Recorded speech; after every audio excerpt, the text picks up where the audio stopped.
Hello and welcome India daily देख रहे हो आप। मैं हूं आपके साथ कंचन जसवानी। आज मैं बात करूंगी एक ऐसी टॉपिक पर जो मुझे लगता है आप सबको कंसर्न करती है। जब भी बात बालों की होती है, you know when you talk about hair, तो मुझे लगता है आपकी ब्यूटी, आपकी सुंदरता को आपके बाल और ज़्यादा सुंदर कर देते हैं।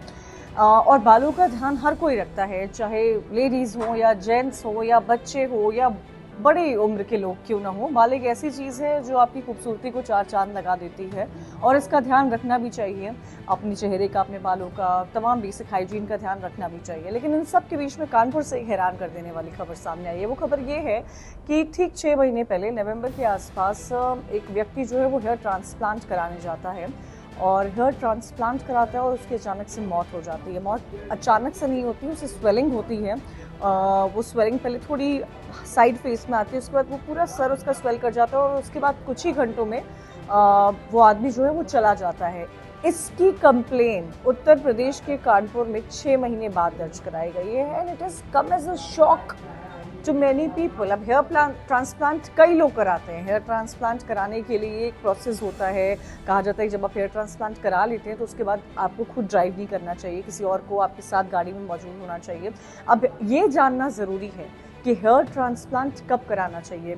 ये नहीं कि आपके बाल झड़ रहे हो तो आप हेयर ट्रांसप्लांट करा लीजिए। क्या आप एलिजिबल भी हैं, क्या आपकी हेल्थ कंडीशंस ऐसी है कि आप हेयर ट्रांसप्लांट करा सकते हैं, ये सबसे इम्पॉर्टेंट बात होती है। तो हेयर ट्रांसप्लांट में कहा जाता है कि जब आपके 40, 50, 60% हेयर जो है वो झड़ चुके हो तब आप ट्रांसप्लांट करा सकते हैं। आपको हार्मोनल कोई प्रॉब्लम नहीं होनी चाहिए हेयर ट्रांसप्लांट के लिए, आपको कोई एलर्जी नहीं होनी चाहिए अगर आपको हेयर ट्रांसप्लांट कराना है इसके लिए। तो क्योंकि ऐसी एलर्जी उस व्यक्ति को होती है और 6 महीने बाद क्योंकि ये मामला जो है वो दर्ज कराया गया है। अब जांच उस व्यक्ति तो पहुंचा नहीं है कि उसकी जांच की जा सके, लेकिन उनके घर वालों का ये कहना है कि अचानक से उनको स्वेलिंग होती है और वो पेन से उनकी मौत हो जाती है। तो जब भी आप कॉस्मेटोलॉजी में जाते हैं, किसी भी तरह की कॉस्मेटिक सर्जरी कराते हैं, तो उसमें आपको बहुत बातों का ध्यान रखना चाहिए।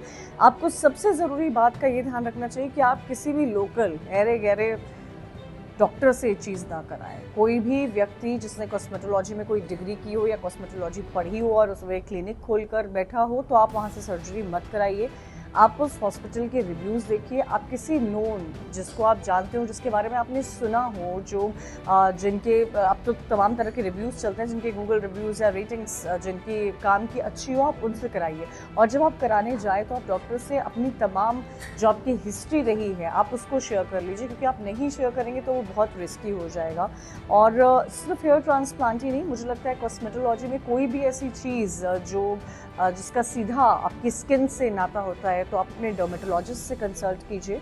आप हेयर ट्रांसप्लांट एक्सपर्ट से बात कीजिए। आप कॉस्मेटोलॉजिस्ट से बताइए कि आप क्या रिजल्ट चाहते हो और उसका क्या रिजल्ट होना चाहिए।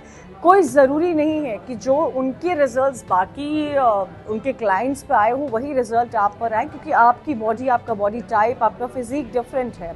तो वो इंजेक्शंस, वो मटेरियल, वो केमिकल क्या आप पे वर्क करेगा, क्या आप पे नहीं वर्क करेगा, ये एक क्वेश्चन की चीज़ है। हालांकि ये एक अलग सब्जेक्ट है कि क्या कराना चाहिए या नहीं कराना चाहिए।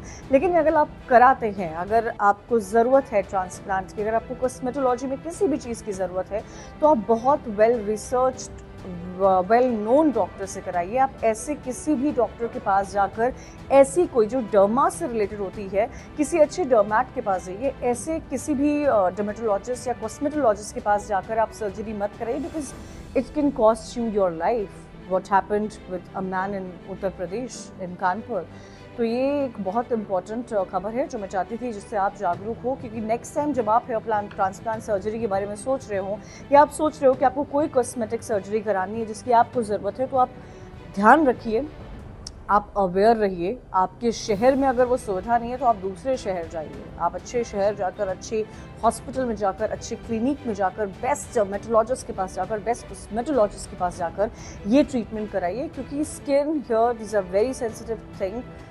ऐसे ही उस व्यक्ति की जान चली गई है। और तमाम ऐसी खबरों के लिए जो सीधा आपसे वास्ते रखती हूँ, इंडिया डेली के डिजिटल पेज को फॉलो कीजिए। Thank you.